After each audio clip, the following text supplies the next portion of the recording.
we're live with Jean Adrienne. Go ahead, Jean. Good morning and happy Monday. And I am so glad to be here with you guys today on Power Talk. And I'm very excited about my show today because I have a fabulous guest. Her name is Julia Griffin. She's a really good friend of mine, and she's a fabulous intuitive. She is an animal communicator. She's one of the co-authors on the latest book the book project that I did called Realities of Creation. And if you've not got your copy of Realities of Creation, I highly recommend that you pick it up and get Julia and read Julia's chapter, because it's amazing when she talks about creating from your truth. In fact, that's the name of her website, is onetrueself.com. So welcome, Julia. Hey, Jean. What a nice way to start our Monday. It's great to get to see you. I tell you, it's wonderful. And, we've got a great topic for today, because I think so many people who watch this show have begun to realize that the way that they've done things up till now just isn't working the way it used to. So why do you think that is? Okay, I think first of all, we know that we're in the procession of ages, a 26,000 year cycle. There's tons of light hitting the earth, as it always does, in the turning between the ages. We're between the Piscean and Aquarian age. And the other thing is, we're just moving into a totally different energy. The world feels really different. We're also in the midst of a collective awakening, which means that in this time of change, not one person wakes up, but a large group does. Okay, we all know that as you awaken, energy starts to respond to you. Most intuitives have light bulbs blow. They think of someone and the phone rings. So your reality, what's around you, starts to respond to you. Well, what happens if we have 10,000, 20,000, 100,000 people? We don't know yet how to respond in a group, but we do know the energy is changing around us. Our love and light is going out to everyone. Well, Uranus, which rules Aquarius, is literally the quantum field. It is literally awakening. In the quantum field, energy responds very differently. So that's what we're in, is a time where energy is responding very differently. And we have two choices. One is to go down in the lower wave, which we felt all through the summer and the fall, of mass consciousness. The other one is to vibrate above it, which is quantum change. Cool. Well, and as you were talking, I actually saw a visual of the planet Uranus awakening, and it was like a huge lasso effect that surrounded all of the planets, all the way back to Earth and even closer towards the sun. So that what that tells me is that we're all involved. Whether we want to or not, whether we're conscious of it or not, whether we're awake enough or not, we're all involved in this, but we got to play by the new rules. Exactly. And we don't really know what those are. We're at a level of experimentation. I can tell you a few things that I know from my own experiences and a few of the rules that are working. Anything that we think of and we focus on, we pull more in. The internet shows us that every day. It suggests friends that are like the friends we have. If we buy a book on Amazon, it suggests other books, other products that are like what we've already thought. So we know like attracts like. It's also how we get trapped in our day-to-day life. We think the same thoughts, we do the same things, and yet we want a different reality, right? Oh, yeah. So what I'm thinking, and this is all hypothetical and from some experience, is that when the quantum field comes in, we see things like mothers pick up cars. Impossible, right? Should crush your bones. We see spontaneous healing. We see rain come when it hasn't rained in forever. And yes, these are small things, or maybe we find an earring that's been lost for 10 years in another house. We move, it shows up. Impossible.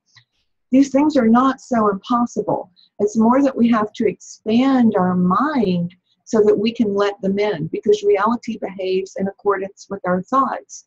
And I know, looking at myself, I wake up and expect to be in the same place. I more or less expect the same reality, and we have to learn how to think our way out of it, would be my take on that. Yeah, and it works the opposite just as strongly, and maybe even more strongly. And I experienced this just myself last night. So tomorrow I am going in for surgery to actually have my eye removed and end all of this discomfort that I've been in for the last 3 months, and the tearing and all the stuff that you guys see me dabbing my eye with and that. So I was freaking out over the weekend about, oh Lord, everybody's getting sick. Oh, I sure do hope I don't get sick, because if I get sick, they will cancel my surgery. Well, I tell you what, by about 4 or 5 o'clock yesterday afternoon, I really thought I was coming down with the flu. I had a sore throat, I had the achy feelings, and luckily I caught myself. And I thought, oh my God, I'm creating my own worst nightmare here. So I got into the oscillococcinum and the throat and gland homeopathic spray for my throat and changed my thoughts. And it was like, oh no, I am healed, I'm whole, I'm healthy. This is going to be an easy surgery. I'm excited about it. And nothing's getting in my way, because I am on that train to a new reality. And I woke up this morning, I'm fine. There was nothing. It was all in my imagination. Flipped your thoughts. And Yeah. you know that Uranus rules sudden change. Mhm. So it's like a Ferris wheel. It can go the other way. Which way do you want that wheel to go? And it's going to follow your thoughts and your emotions. So I'm going to take it to a little bigger level in the United States. I hear people all the time say, I don't like this, I wish it were different. Okay, that doesn't take you anywhere. You've got to have a vision of what you want it to be on the other side so that the wheel can flip. So we're going to have to learn to reprogram ourselves, because the whole planet is in the midst of a change. It's sort of our duty, if we want to accept it, or our calling would be a better word, to have a bigger vision for the world. What would be your ideal world? What would you want to wake up and experience? Because people are accustomed to thinking about what they don't want to experience, as opposed to, if you could have quantum change, if miracles could happen in your life, what would that be? Exactly. And, I think a classic example of this, Julia, is the Women's March movement that took place over the weekend. Every bit of that was focused on what women didn't want, what they hated about the things that Trump have said, what they hated about discrimination and things like that. And I really didn't hear of the small amount of stuff that I listened to, because I didn't really want to get involved in that energy. But what I really did not hear were proactive, creative, wonderful things about making love, making equality, making wealth for everybody, those kinds of things. I didn't hear that. Yeah, time with your children. Let's all just start working part-time, 4 to 6 hours a day. Let's do super time. Let's let everybody have benefits and time with their children. Let's don't have these long days. Let's make it so careers work in a different way. Let's make it so we have time to love the people in our lives, because nurturing is such a powerful female quality. Mm-hmm. Yeah, and let's love each other, and that includes people who say things that you don't like. Exactly. Love. I think that's where people get confused a lot, and it took me a long time to get to this point. We can love the light that underlies everybody. We can love their soul consciousness. That has nothing to do with their personality. But you're not going to get neutral enough to create a change unless you think about, what is that person underneath the form that they're in for this incarnation? We play a big range of characters in our many lifetimes, and sometimes the people that love us most don't always wear a good costume. Yeah, exactly. So what are some of the things that the people who are watching this show, maybe let's just pick one. What's something that we could use quantum change energy, go to a higher vibration on, and all of us focus on that, even if it's just the listeners for this show and the people who listen to it on the radio? Let's put some energy together towards that. What do you say? Yeah, what about we have more love energy that we just see, experience in the world, and other people start responding to us in a more positive way? And how about we have a cleaner environment? Somehow, some way, everywhere, there are these inexpensive things that come into being that start to clean up everything. And we're out there going, oh my God, it's so beautiful. And they've stopped cutting down trees all the time. Yeah. Yeah. So let's just take a moment and go for a higher vibration. Connect in with your higher self. Ask your higher self to take you to the highest possible dimension where you can create at the highest possible vibration love, the feeling of love, because it's all about the feeling of love. And I say, if you can't get to love, do pink light, because you Right. don't have any thoughts about pink light. Right. You can send pink light to anything. You don't think, I don't want to love this person. You think, well, pink light's not that hard to do. Yeah. I'll just pink light it. That's what I say all the time. Pink light it. Exactly. Yeah. And that really is, I think, the key for all of us to be able to make quantum change in the world. I agree. And I think there's a real difference in the love vibration. I think it's much more neutral. And the last stage, it was this really passionate thing, like you fall madly in love. It makes you do this. It makes you do that. We have a passion, so we give up everything else. We don't think about anything else. And this is a very neutral kind of love. It's like, can you stay balanced? Can you do what you're supposed to do with your calling? Can you emanate this vibration toward all of the things in your life? This is a pen. Can I emanate love toward it? But it's a particle in my environment. Right. Yeah. And really it's about feelings and emotions too, because I think that those are the fuel that are going to help us to get to that higher vibration. If we can identify any feelings and emotions that we're holding on to that are lower vibrational and let them go, then we can rise up more easily to a higher vibration. And I think this involves everything that we've said. And that is that if you're going through this process of moving into love, you're going to feel your resentment. You're going to feel the times you were hurt. You're going to feel the times that you were angry. Why? Because we're going through a cleansing. I have to feel those things and identify them to stop identifying with them and living them in my life. Yeah, and I don't remember if it's A Course in Miracles or something that back in the day when I was studying Sandra Ray's work, but there was a statement that said, love brings up everything unlike itself for the purpose of healing and release. I think it's A Course in Miracles. Perfect. That was perfect. Yeah, and that's what's happening, right? Yes, and I think another thing is everyone takes some small part of your life that you would really like to improve. And we know it's one of the 5 things. It's your spiritual relationship. It's your physical body. It's your career, your prosperity, or your relationships. Everybody works in those areas. So choose one and start imagining, what would it be like if your vibration was 10 times higher and a miracle happened in this area? And you also have to think with your soul how much you want it. And there's a difference between a soul longing and a personality longing. Explain that. I don't get that one. Personality longing goes around saying, I really want to succeed, or I really want this new dress, or I would be happy if I had a relationship. Your soul moves into, you're a bigger person than this. If you add this to your palette, or if you add this to what you already have, you'll expand. Let's move into who you are if you expand. So that takes us to your passion, which is finding our true self. Right. Because unless you do that, nothing else is going to work, right? It can work, but it's not going to make you happy. Let's put it that way. Okay, well, so why would we want to do it if we can't be happy? I mean, so what's the point? But right. I see people who are very successful or work super hard to marry a certain person because it gives them a certain status or makes them feel a certain way. And those aren't the same things as love. Those aren't the same things as your calling. So I'll say it a different way. I do try to exercise and go out and walk and run. When I can do it for my soul, it's exquisite and it's expansive and I'm in love with the whole world. But I'm doing it because I'm making myself, because I know I should. It's not the same vibration. It's great that I do it because it makes me stronger. I think everybody knows that about meditation. There are moments when you meditate and the whole universe is there with you, filling you up with light.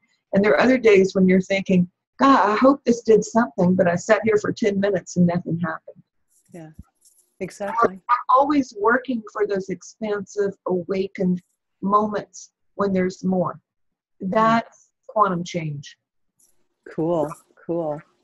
So, I think people came out the gate January 1 expecting it to be a completely new reality. Because I think a lot of people hyped that, that, it's a 1 year and it's all going to be different and, we're going to start new stuff. And I know for me, it still feels the same. Right. But it's almost like there's an air of anticipation where I know that something is happening, and I'm trying to tap into that to be able to make the quantum changes that I want in my life. Can you speak to that a little bit? Do you have a thought on that? Sure. Okay. I think that one thing that we're experiencing is what I call a line of delineation. What is dark seems darker. What is light seems brighter. So what happens is that's the experience of mass consciousness. Mass consciousness is basically a depository of all the energy of the world. So depending on how the energy feels, it lifts us up or it pulls us down. So you go up and down every day, every few days. A good example is, I'd say low energy the day of the inauguration, high energy the day of the Women's March. Mm. So we feel those things. If you can go deeply enough into your inner stillness, which would be your heart, and behind the heart space where nothing moves, and far enough into love and light, you get a respite from all of this. In that respite, even if it's 1 minute or 5 minutes or 10 minutes, a lot happens. So can I do it all the time? No. Can I do it for 5 or 10 minutes a day? Absolutely. And so I go for 1 or 2 minutes and more every day. When I'm in that state and I'm sending light, I notice that people come up. When they come up, I send light to them. I sent light to you last night around 8 because I felt like something was wrong. But I didn't know what. Sometimes I'll get that someone is tired. I'll send it. But what I'm noticing is that people in my energy field are improving and holding that improvement if they're open to it. Yeah, and so when you sent light to me last night around 8, I went to bed early because I wanted to be rested because today I'm going to Atlanta, and all that kind of stuff. And the storms came through. And it, as storms do, it, enlisted a little bit of fear, even though I know better. Mm-hmm. I could hear limbs crashing down on my roof and things like that, Yeah, you're safe, but your body is going, don't you think you should protect me? Exactly. Yeah. So we can see now, which I could not have possibly known, that it was appropriate for me to send to you at that time. But did it come from me? No, it came from the universe. That impulse into you. You showed up on my energy field. So I'm like, okay, I'm sending light. But I had no idea what was going on with you. Right. And we don't need to know, do we? No. If we never know, that's fine. And one of the things I think I learned this one from Alea Dow is that that the requests that we make when we're here in human form on the higher realms in higher dimensions actually are much more powerful than what we can do when we're in the higher realms when we don't have a physical body, because our density adds to it. So when we do these kinds of things, and we're working in a higher realm at a higher vibration, we're actually affecting change faster. Right. And that's what they say in alchemy, that all the people in the spiritual world would give anything to be in a body and pick something up. That we have no idea how powerful it is to be in a body. Another thing I would add on that is it's quite an honor to be here in this time of change when there's so much light. You almost never get to do this. So if you're listening, you already won the lottery. You can probably go out and win it in the real world if that's what you're working with your quantum change. Yeah, exactly. So I think it's really important for us to take advantage of the gift that we've been given and use it, and not just kind of sit around and feel sorry for ourselves and go, woe is me, whatever. It's time to jump on the wagon and really wake up. Yes. If you want the positive spectrum of the change. It's time to really start working and really start focusing. It's only every 2,000 years that there's an elevator ride, consciousness-wise. We should really get on the elevator while we can. The door will not be open forever. Yeah, exactly. So, the bottom line is it's a brand new baby day. Yeah. Today. What are we going to do with that? How can we best serve the highest good of all? And when we do that, we serve the highest good of us too. Exactly. I would say by moving in more deeply to love and light, even if you can only hold it for 5 seconds, by working with a highly attuned group, if you have the opportunity, by wishing for the best and highest reality. And with any form of manifestation, because we're always manifesting in the physical world, I would say that it's okay to adjust that. If you manifest the wrong thing, you can go back and manifest the right thing. You're already getting the hang of it.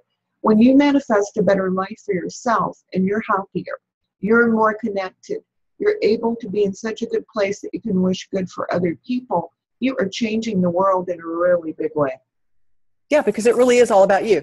Exactly. It's the only real experience we have. Exactly. So, it's really worth it to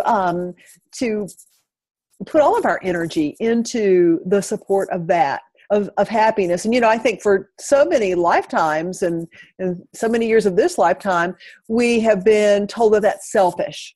You really should be, taking care of everybody else or wanting for this person or that person or the other person. But that doesn't really work anymore, does it? No, that was the mandate of the Piscean age. I think the one before that, it would have been more like, so that would have been Aries. It would have been more like we had to obey the law. The last one was you give everything up for love. This one is you get balanced and you give love when your cup runs over, because the Aquarian symbol or the Aquarian glyph is the water bearer, and water is emotion. It is the heart. So we don't have anything to share unless our cup is already full. It has to overflow for everyone else. So when we create this happiness out of alignment, we're creating it for the world. The other thing I would add is if we can all take just even 1 minute, 30 seconds to think about what would our ideal world be like. Let's say we have 100,000 people working on this. All those visions will come together and create something beautiful eventually.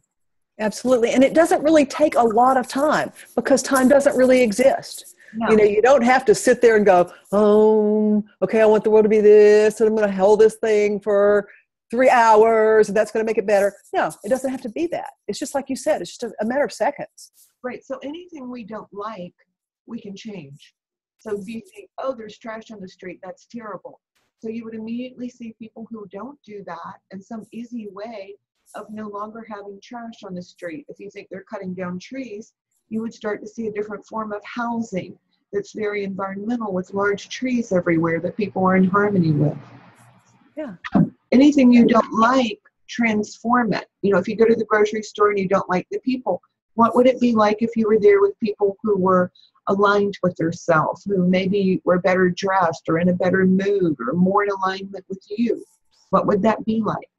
If you just ask that question, you'll get the vision. Exactly. My mother, I think, was a woman before her time, because one of the things that she used to say all the time was, if you can't say anything nice, don't say anything at all. And that's really what we're talking about here. Rather than focusing on the things that we don't want, focus on the flip of it. Flip it over and say something that expresses a higher vibration of whatever it is. See, I think that's the whole Uranus movement, is flip it over to the other side. And then call in those quantum forces, because they're there for you. And it sounds like it's so minor, but it really changes the entire way your day works when you start saying, universe, show me an example of a solution to this. Or sometimes I'll go, I'm just not that bright today, but you're perfect. You show me how to get there. You give me a vision. You give me the feeling, because I can't do it on my own. And then other days I'll feel inspired and I'll go zap, zap, zap. But we're going to go back and forth between those two realities all the time. Exactly. That's where we are right now, is we're right in between two realities. And I'm feeling some people are saying, what about everyone else? Well, I don't know. Either we'll live in a higher reality, or our energy will be so high that it will pull them into our reality. Yeah. And everyone else doesn't matter. Worrying about anybody that's not you doesn't serve any of us. No. We've all got to work on our personal reality and our personal larger vision, so we can call in quantum change, because the better you get at it, the better it is to imagine it for all those other people who are out there in their dream of life. So let's talk about Julia's reality. So your website is onetrueself.com. So what have you got going on now? In a couple of weeks, we will have a free health series on Facebook. That's 7 days there. Every week, if you go to my website, I do quite a long newsletter on a lot of different things that are happening. Oh, it's a fabulous newsletter. Thank you. And then in, I think 2 or 3 months, I will start another awakening class, and those go for about a year, and they're very intense meditations and self-work on awakening and the things we've been talking about today. Fantastic. So, and then also, of course, there's our book, Realities of Creation. Yeah. So you go to your website, which is onetrueself.com. Sign up for her newsletter. It's amazing. Julia, also, I forgot to mention in the beginning that she's a really gifted astrologer. So part of this newsletter that she puts out regularly has to do with the cosmic weather, if you will. And, kind of what can we expect from what's going on with the stars and the planetary alignment. So that's really worthwhile. And it's written from the viewpoint of there are energies that come in on a weekly basis, and it's good to know what you are personally feeling and what you are feeling because of the alignment of the planet. So you can say, oh, I've got a month of this, or oh, I've got a week of this. This week I really do have to work on emotions and resentment, or this really is the week to work on my career. So we know what to do with how we feel. Mm-hmm. Is it a good time to do it? It may not be if everything's on emotions and resentment. I like it because it keeps me from having to squander my energy in areas that really aren't being energetically supported. And, and I can focus on ones that I know do have energetic support. Yeah, that's what I'm trying to say. It's just written so we can handle our energy better, and it's free. Yes. Very good. Well, this has been a lot of fun, Julia. Thank you so much for joining us here on Power Talk, and look forward to working with you again on a new project. Best Monday I've had in forever. I love it. Thank you. All right, listeners. So next week, my guest is going to be Cindy Mazzaferro, and we're going to be talking about claiming your power and claiming your strength. Cindy's got a brand new free telesummit coming out, and we'll be talking about that as well. So until next week, remember, people who take responsibility for their lives create the reality they desire. Ciao.